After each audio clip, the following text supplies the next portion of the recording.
Notre santé à présent avec ce nouveau pavé dans la mare du professeur Philippe Even. Bonjour. Bonjour.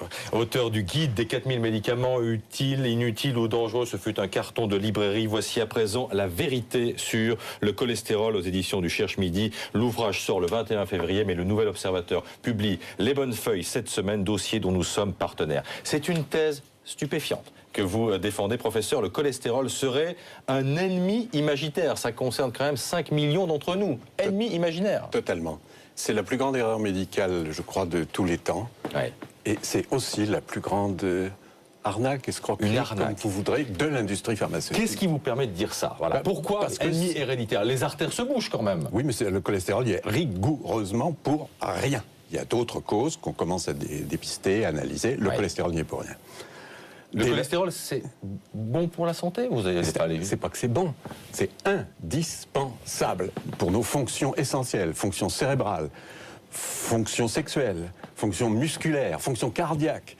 Et en plus, le faire descendre très bas, ça crée des diabètes. Il y en a 400 000 aux États-Unis aujourd'hui, fabriqués par les statines. Ça veut dire qu'on nous a arnaqués en fumée pendant des dizaines et des dizaines d'années? Complètement. Mais qui? Pour beaucoup. Je vous dis, c'est l'industrie pharmaceutique qui tient tout, toutes les informations, beaucoup de leaders. Avec la complicité des médecins, parce qu'il faut quand même des médecins qui prescrivent. Attendez, complicité, oui et non. Complicité de quelques-uns d'entre eux qui se font les porte-voix grassement payés de l'industrie pharmaceutique. Et on les connaît en France. Ouais, enfin, il n'empêche, le médecin de famille, il nous prescrit des statines lorsqu'on a du cholestérol. Le médecin de famille, il fait ce que les cardiologues disent. Hein, c'est pas lui qui choisit, il emboîte le pas.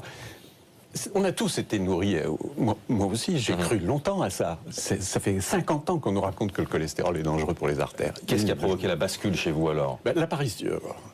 D'abord le prix.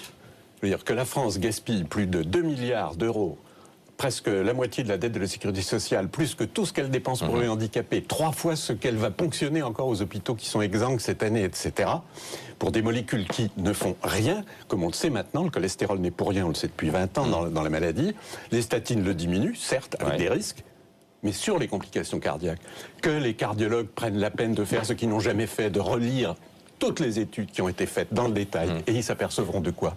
Qu'elles n'ont aucun effet positif. Ça veut dire que vous dites ce matin aux patients qui sont sous statine d'arrêter tout de suite. D'arrêter? Oui, tout de suite même. On n'est pas... La pilule, c'est un médicament, si on l'arrête, on risque d'être enceinte le lendemain. Là, les statines, c'était censé être des médicaments qui agissent lentement, sur le long terme, petit à petit. Alors les arrêter d'un coup n'a aucune importance. Bon, vous avez épinglé les labos. Qui peut arrêter alors cette imposture des labos? Eh bien, elle va s'arrêter toute seule. Pourquoi dites-vous ça? Parce que toutes les statines vont être génériquées au mois de juin. À partir de là, ça ne rapporte plus rien aux grandes firmes. À partir de là, elles vont non seulement s'en détourner, mais essayer de trouver autre chose pour les remplacer. Donc les statines, c'est l'heure de leur belle mort. Alors, c'est ce qui m'inquiète dans ce que vous dites, Philippe Even, parce que si l'imposture est telle sur les anticholestérols, ça veut dire qu'il y en a d'autres dans la médecine? Plein d'autres? Il y en a pas mal d'autres, mais à ce degré, il y en a peu. Il y en a vraiment peu, aucune à ce degré. Je vous répète, 300 milliards dépensés et gagnés par l'industrie pharmaceutique en 15 ans.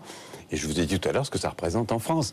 Le gouvernement cherche quoi? 4 sous ici, 4 sous là. Il a 2 milliards sur la table. Qu'est-ce qu'il attend pour les dérembourser tout de suite? Bon, et vous êtes sûr, enfin pardonnez-moi, que les patients qui vont arrêter ces statines ne s'en porteront pas plus mal? Pas du tout. Alors, je pense que certains se porteront mieux, parce qu'ils n'auront pas toutes les complications sournoises des statines sur leur comportement général. Bon, ça veut dire que je peux continuer à me gaver de saucissons et de foie gras? Ah ben j'ai pas dit ça, ça n'a rien à voir. Dans le saucisson, il n'y a pas beaucoup de cholestérol, et dans le foie gras, il n'y en a pas lourd non plus. Ouais. Le cholestérol alimentaire ne joue aucun rôle. Aucun. Vous pouvez pas en prendre du tout, vous pouvez en prendre beaucoup, ça change rien au taux. Ça n'enlève rien aux nécessités d'avoir une bonne hygiène de vie, c'est ce que vous nous dites. Au contraire. Au contraire. Merci infiniment Philippe Even. La vérité sur le cholestérol, pavé dans la mare, sort le 21 février. C'est aux éditions du Cherche Midi, Pascal.